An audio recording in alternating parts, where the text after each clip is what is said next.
Now recognize Mr. Guest for his 5 minutes of questioning. Thank you, Mr. Chairman. Gentlemen, thank you for joining us today for this hearing.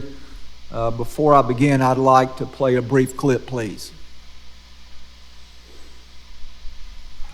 Never in my life have I had a problem that I did not see an ending to. I don't see an ending to this. I don't see an ending to this. This issue will destroy New York City. Destroy New York City. Ms. Borelli, in your written testimony, you referenced this particular speech given by the mayor, and you actually set forth some financial figures detailing to the committee and to the American public just the extent of the financial distress that is being caused upon the great city of New York.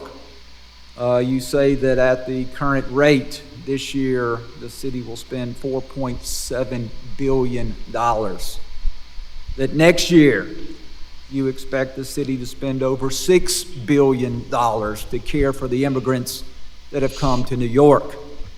You put that into comparison with other major cities.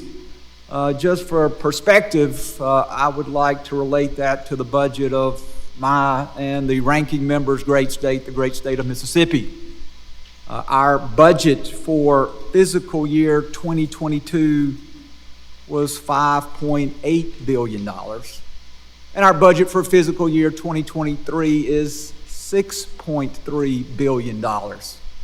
So the information you have provided to us says that New York will spend next year almost as much money as the entire state of Mississippi spends to fund our entire state government.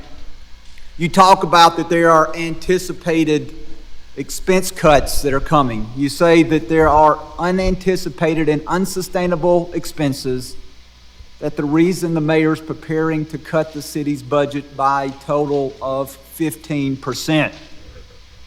You go on to talk about effective services, public safety, education, critical infrastructure, and possible layoffs.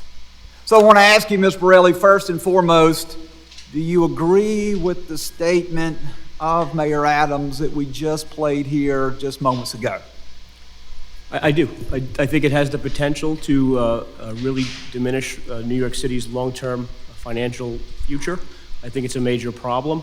I wouldn't bet against us. You know, New York has come back before. I just don't know whether it'll be in my generation or perhaps the next generation.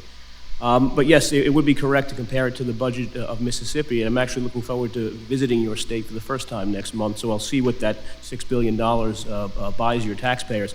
For us, it pays for these potential, at that point in the next fiscal year, about 78,000 migrants. And again, the mayor's cost estimate per day, per person, is about $383, so obviously that will continue to increase as long as buses are being sent from the border. And Ms. Borelli, who do you blame for the current financial crisis that's being caused by the illegal immigration there in New York? I blame the federal government. I mean, we have had, and I'll accept responsibility for not being able to push back against sanctuary city policies and the right to shelter policy in my city, but at the same time, we've had those in place since the 1980s. It's only been since this administration has took over, it's only been since Secretary Mayorkas has taken over, where we have had this level of unprecedented migration to our cities from people who are relying on the city taxpayer to provide every resource available to them. And Ms. Borelli, you state there in your testimony, you say the open border policies of this White House, Secretary Mayorkas, and the federal agencies under their control have been an absolute disaster for New York. And so in the last few seconds of my time, I would like to give you the opportunity to address the President, Secretary Mayorkas, members of their staff who are likely watching this, and give you the opportunity to deliver a message. The message I would have to them would be secure the damn border. But I want you to have the opportunity in the last closing seconds to deliver a message to the Secretary in the White House. I'm a guest, so I wouldn't use four-letter words. So I would tell the president to close the border. And as a New Yorker, I'd tell the president to give us a bit more money to help with the crisis. Thank you, Mr. Chairman, and I yield back. The gentleman yields. I now recognize Mr. Carter for his 5 minutes of questioning. Thank